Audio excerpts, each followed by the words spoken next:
I'd like to share some more from my collection of guitar-related books. Got a couple of pieces of eye candy here, if you're interested. This is about Ferrington guitars. Danny Ferrington has made guitars for a number of well-known players. This, by the way, comes with a CD that includes performances by Richard Thompson, Ry Cooder, David Hidalgo, Reeves Gabrels, let's see, Neil Finn, David Lindley, Albert Lee, Elvis Costello, and so on. Unfortunately, this disc got scuffed and I can't really play it. Got badly scratched somehow. But anyway, some nice eye candy here, and I've tried to bookmark some pages. Here's the list of artists who with their instruments get a bit of a profile. Again, ranging from Neil Finn to Richard Thompson, Jackson Browne, Carlene Carter, John Prine, Mike Ward, Linda Ronstadt, Chrissie Hynde, J.J. Cale, the aforementioned David Lindley, and Albert Lee, and so on. Nick Lowe, Pete Townsend too. All right, so I'll show you a few select bits here if I can.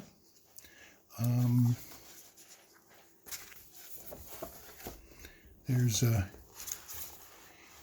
Neil Finn's section. A couple of guitars. He was with Crowded House. Then we have, let's see, that's how we do this. Elvis Costello gets a bunch of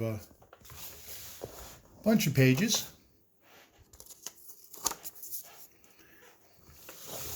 Various guitars that were built for him with his name on the neck and whatnot. There's a couple more.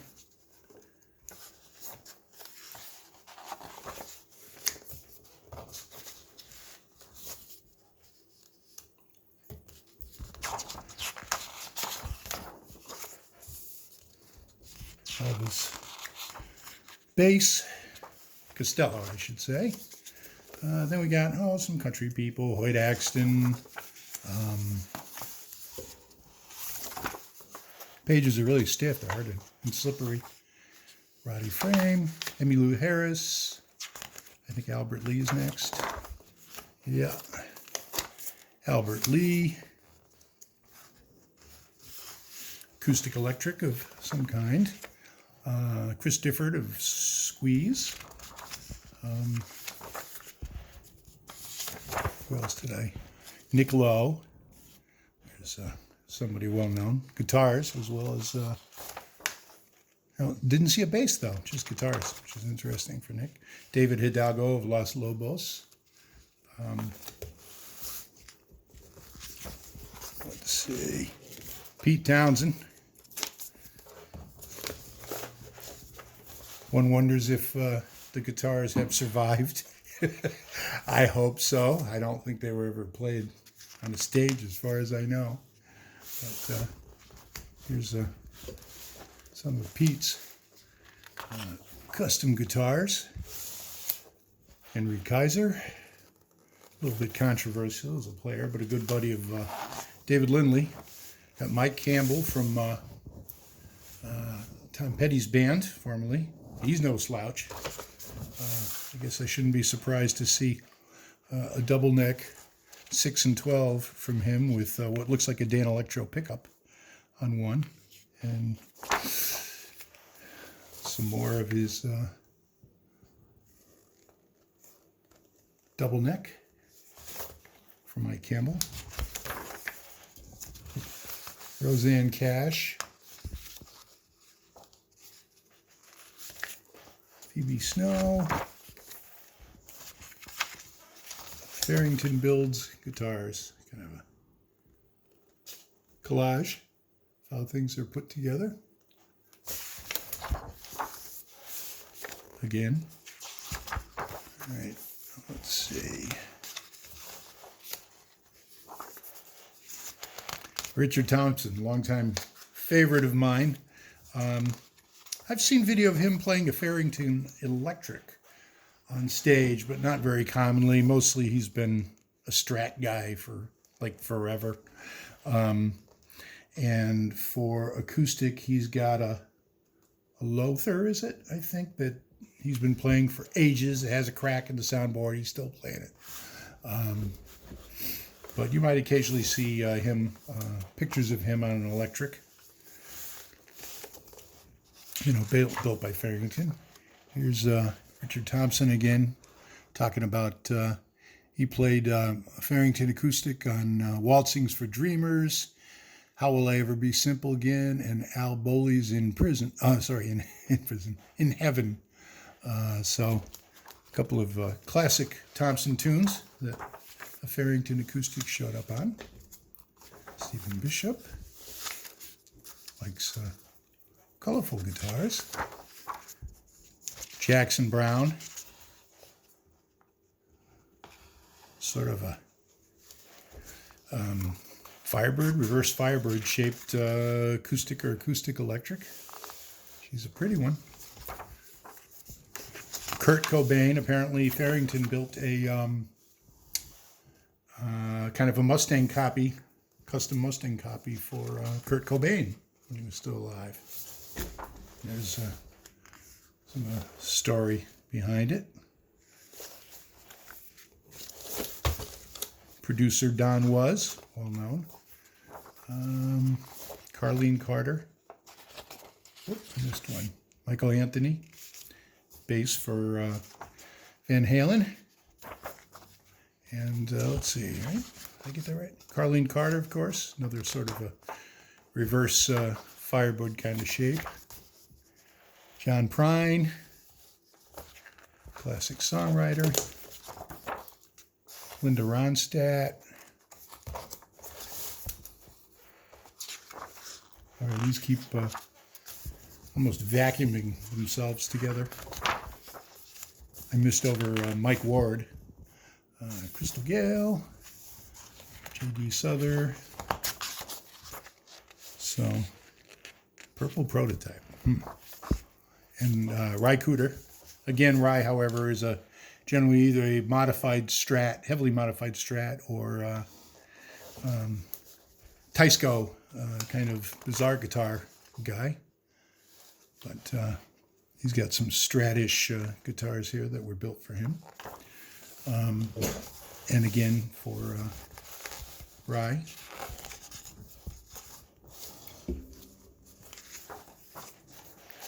Michael Landau, Jamie Salau, I don't know the name really. Chrissy Hind, Pretenders. Okay. J.J. Cale, another classic and important singer-songwriter, guitarist. Classical guitar.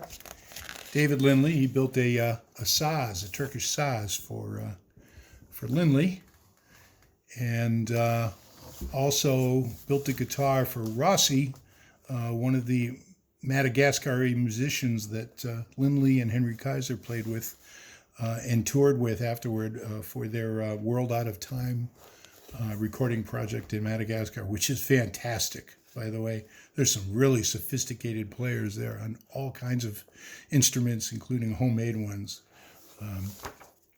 So that's basically it, but some nice eye candy.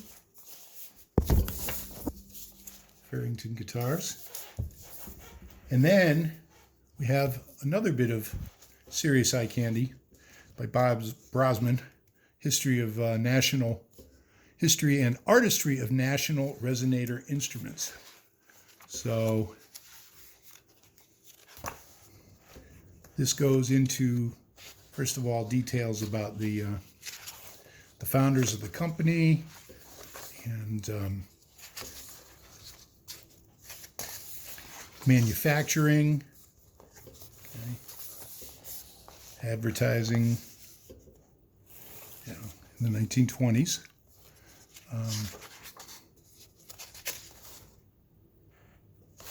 I wonder what that sounds like. A unique aluminum Resophonic violin, completed in 1938. Can't even imagine. Does it feed back on stage? So there's the brothers, Dopiera, from whence later we were to get the name Dobro. Early history of National. So you've got lap steel, lap style players, including some of the partners in the company. Okay. Early attempts at acoustic or mechanical amplification of acoustic instruments. Then patent drawings showing 3 and 4 cone instruments, tricones. Of course, later they came out with the less expensive single cones.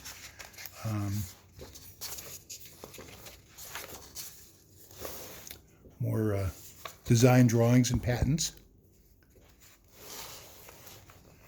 Patent disagreements, lawsuits. Okay, so we'll skip forward a little bit. And we'll get to the instruments. Okay, search for amplification. We'll go to the pictures. Here we go.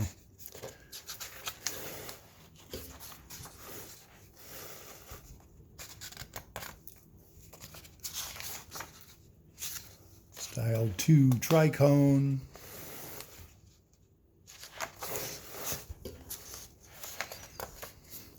Tricone mandolin, ukuleles, style 3. The engravings are just unbelievable. There's color pictures, which we'll get to in a couple minutes. Style 4.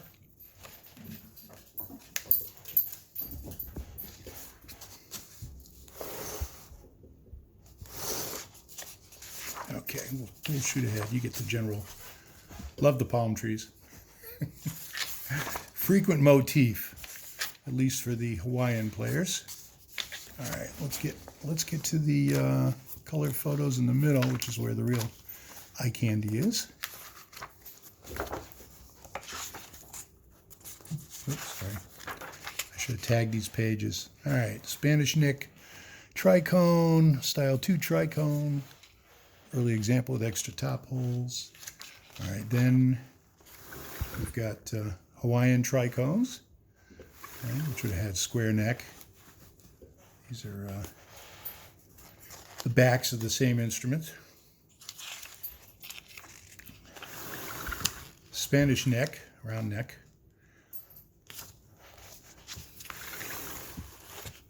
Engravings on the rear. Okay.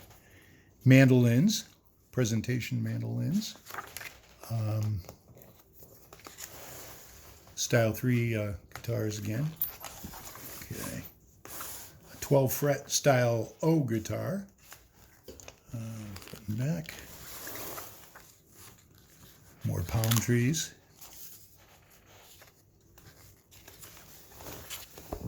Palm trees. Can't tell if that's sun or moon.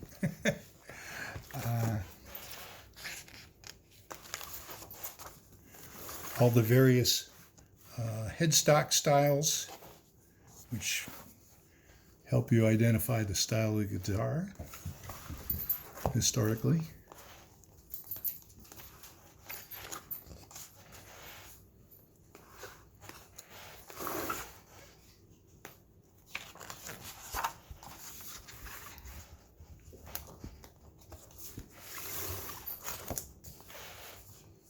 And these engravings are, colored somehow.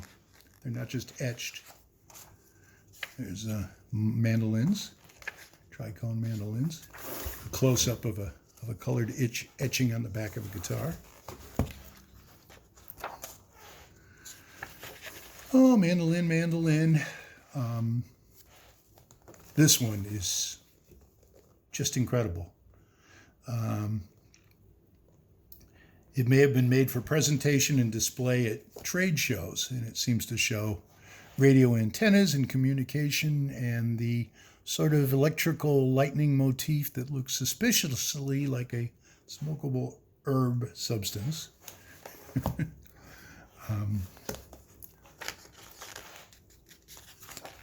Okay, more mandolins, plectrum and tenor guitars. Okay, plectrum, and then some painted guitars that were, I think, these were generally less expensive and often single cone instead of tricone. They were painted rather than engraved, so that should have been less expensive, I would think. There's lots of photos of various artists playing them, street performers,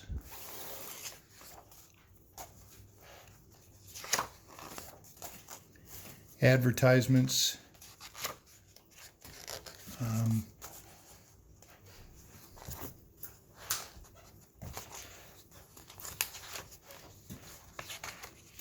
more vintage ads.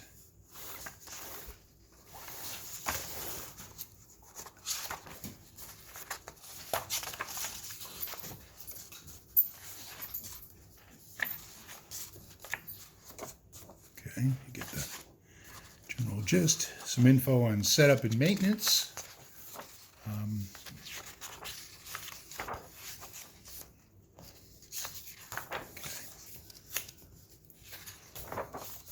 And there's also a long section on well-known people who played them.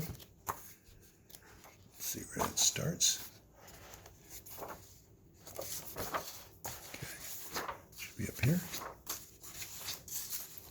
Sal Hoopy, very important Hawaiian player. One of the people who helped start the Hawaiian music craze. Without which we probably eventually would not have had country blues and Delta blues artists playing resonator guitars. When Hawaiian music fell out of favor, some of these electric instruments came. Some of these instruments got pawned and fell into the hands of players with less money. So, Taumo.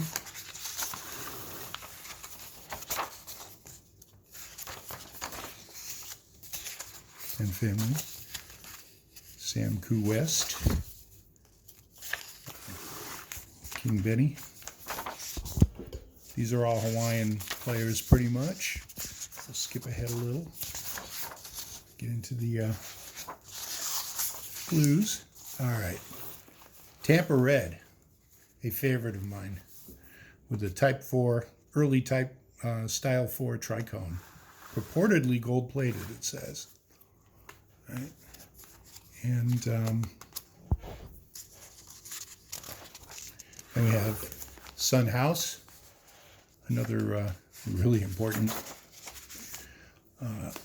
ancestor of the blues, contributor. Booker White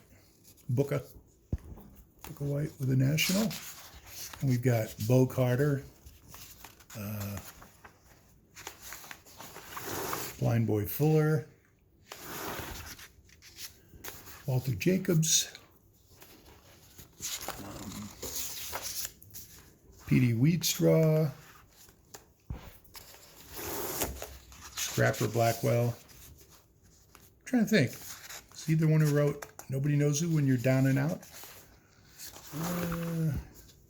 Bumblebee Slim.